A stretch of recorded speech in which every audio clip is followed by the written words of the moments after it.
Hi, Paul Thompson here. I'm going to experiment today with some woodwind solo lead instruments over. I've written just a really gentle pastoral backing track and a little melody over the top of it.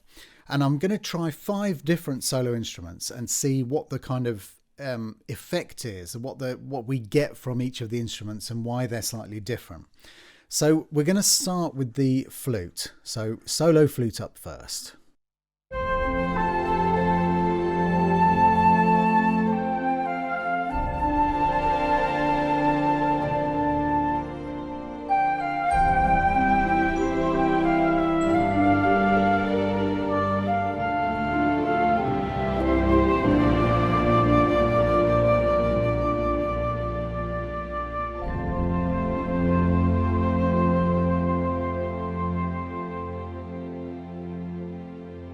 So the first thing to note from the flute, from a technical perspective, is that it's quite a hard instrument. When it's not kind of shrieking or playing really high in the register, it's quite a hard instrument to carry across the rest of the orchestra. Now, I am giving it a tiny bit of help here by just using a little bit of compression to help bring it up.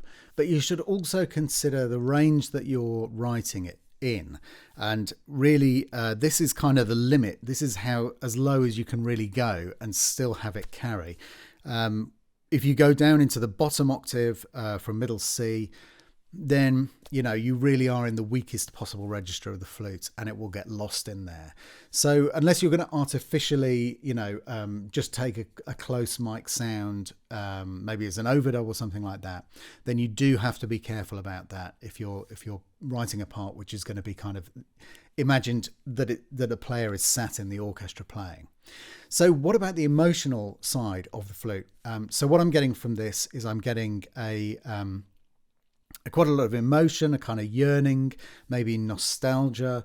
And I think a lot of these things come from the amount of breath in the instrument that you can really kind of feel quite dramatically that there is a human being attached to the end of this instrument, because there is that breath sound that comes in the vibrato. And I think that maybe also that it gives it a more of a kind of direct main line into your emotional sense. So for me, this is probably the most emotional of the woodwind instruments. That would be my interpretation of it. Now, I'm really interested to see what you think about this. So please do leave comments in the comment section below and we can have a bit of a conversation. I'm really interested to see how other people interpret these instruments. And I'm sure that there's an element of this that is kind of the entire canon of written music going back hundreds of years, and the things that the instruments have tended to be used to do will inform us to a certain extent on how we react to them. But let's move on. Next up is our oboe.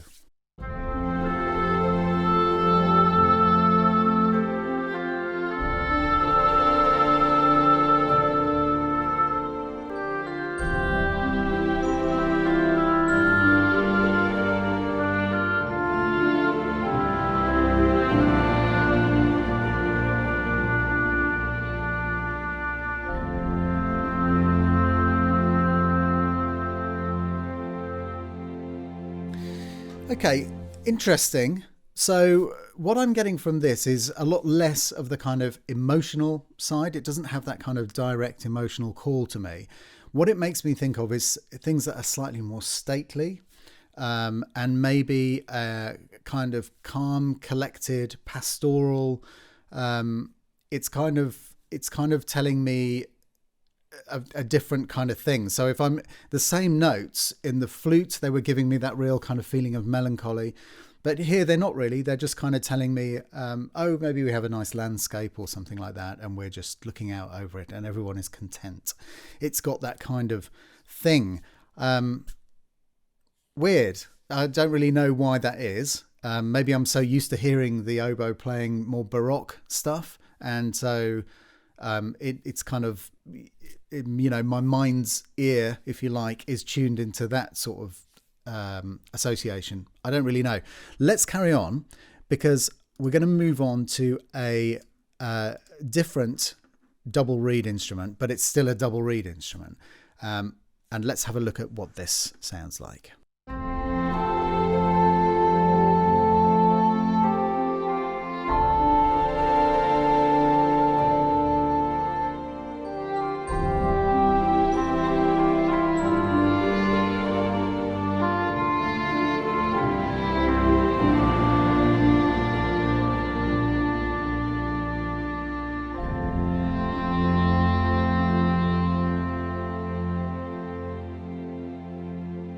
Okay, that's interesting. So we're still in that kind of double reed territory, but because the instrument is bigger, it's kind of throatier, it's more mellow sounding, and maybe the tendency of the vibrato or something like that. There's something that takes me back now towards the flute territory of feeling like I am getting that kind of emotional feel now.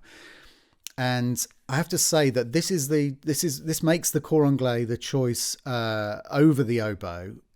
You know, commonly when you're writing something and you want to have that kind of emotional feel to it, you really want to allow the instrument to kind of swell and then fall away again. It seems to work better on the cor anglais than it does on the oboe. So we're kind of halfway in between the flute and the oboe for me here. I'm not getting the same kind of feeling of baroqueness about this instrument. So that's my take on that so far. Let's keep going. And next up, we've got the clarinet. Just to change things up a bit, I've put the clarinet from the BBC Symphony Orchestra up. Let's see what we've got.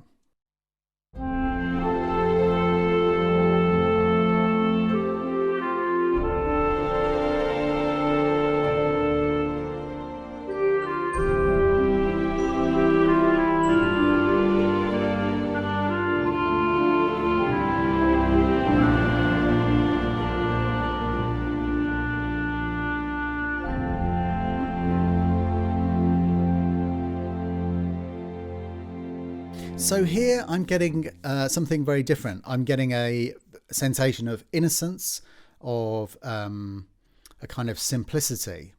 And it's very, very different from the sensation that I'm getting with the flute, certainly. Almost polar opposite here. It's a completely different thing. So it's kind of thoughtful.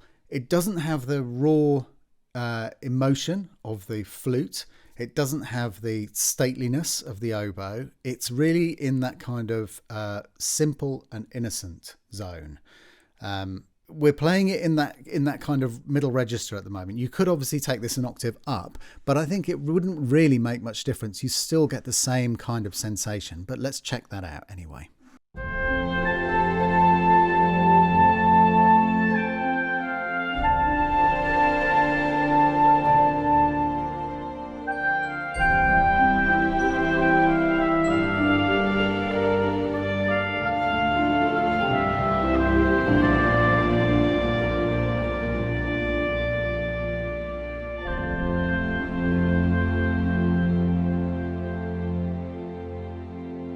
So it still sounds really lovely up there, but it's still in that same zone. It's still giving you, it's saying everything's okay. We're just kind of looking back and, you know, there's no, it's a kind of looking back without nostalgia, if you like. It's a very kind of safe, you're not going to be tested emotionally with this sound. I feel like I'm possibly over egging this pudding, but let's carry on. We've got one more to have a listen to, which is the bassoon. Now, a really unusual instrument to pick as your melodic lead, but let's have a listen.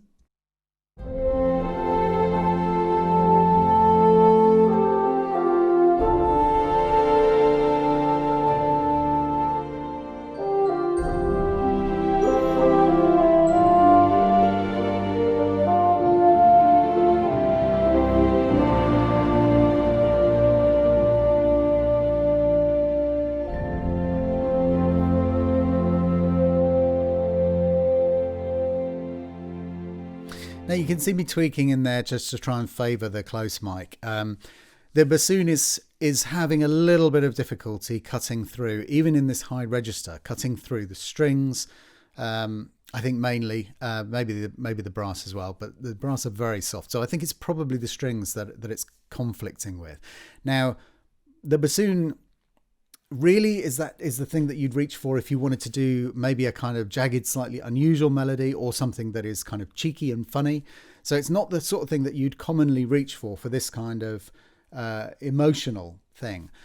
But where does it place us? Well, for me, it places us somewhere in between the oboe and the clarinet. You've got the double reed thing, but because we're lower down, we don't quite have the same feelings of all the kind of the connotations of stateliness or all that kind of stuff. It does still sound like it could be singing. So it's in that kind of humanistic kind of throat register. And it feels like it's got the kind of vibrato and the kind of width to the sound that gives you more of a human voice kind of feel. So maybe that is, it's taking us maybe more towards a cor anglais than the oboe. But I still have that sensation that this isn't really kind of mainlining emotion into my brain. It's still nowhere near the flute. It's got something really lovely about it. It's very pretty and delicate. And actually, I'm quite interested in dropping out the strings altogether and seeing how it sounds if we just leave the rest of the band in.